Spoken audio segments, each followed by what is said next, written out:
Hey everyone, welcome back to Corporate Decoder, the place where we decode the secrets hidden within corporate filings, but let's just say Pfizer's latest report might have fewer fireworks and more predictable debt.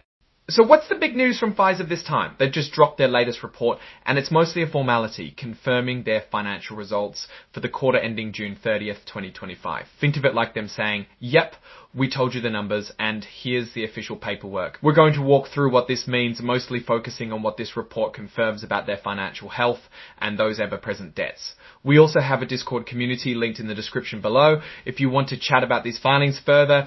Alright, let's get into what FISERV, a company that's a big player in financial technology, has been up to. They're the ones powering a lot of the behind the scenes magic for banks and businesses, making payments and other financial services happen.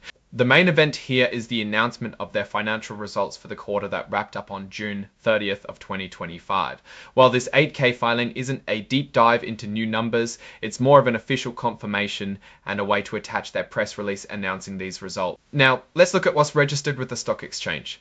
Pfizer has its common stock listed, which is pretty standard for any publicly traded company.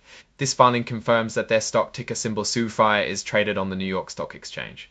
But beyond the stock, what really catches the eye in these filings are the details about their debt. Pfizer has a bunch of senior notes outstanding, which is essentially them borrowing money from investors with promises to pay it back with interest. Here we see mentions of their 1.35% senior notes due in 2027, their 1.625% senior notes due in 2030, and their 3.00010 senior notes due in 2030, and their 3.000% senior notes due in 2030, and their 3.000. They also have those 4.500% senior notes due in 2031. And looking further out, we see newer debt like the 2.875% senior notes due 2027. This extensive list of debt obligations is a significant part of their financial story. It shows they are consistently using debt financing to fund their operations or growth. The core of this particular report is the press release announcing their financial results. While this 8K doesn't provide the detailed tables themselves, it points us to Exhibit 99.1, which contains that press release. This means the official financial results were shared on July 23rd, confirming what happened in the quarter ending June 30th. Think of this filing as the official stamp of approval on their earlier announcements. And finally, the report is signed off by Robert W. Hull, their Chief Financial Officer.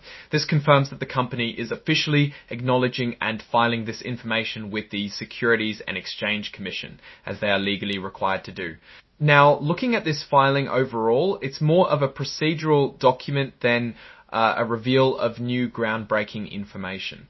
Pfizer has already put out their quarterly results. What this filing really does is cement those results into the official record and highlight the company's reliance on various forms of debt to finance its operations and growth. They've got a portfolio of debt spanning several years and interest rates, which is a common strategy for large companies. My take on Pfizer from this filing: they are a stable, established company in the fintech space. The extensive debt isn't necessarily a red flag in isolation, as many large corporations use leverage. However, it does mean they have consistent interest payments to manage, which can become a burden if their revenue streams falter or if interest rates rise significantly. The key will be watching how effectively they manage this debt alongside their growth initiatives and competitive landscape. For now, though, this filing is mostly a confirmation of business as usual, with a clear picture of their debt structure. Alright, that's our breakdown of Pfizer's latest filing. What's your take on these numbers and what they signal for the company's future? Drop your thoughts in the comments. If this analysis was valuable, hitting that like button really helps, and subscribe for more deep dives. Don't forget to check out the Discord in the description. Thanks for watching. See you next time.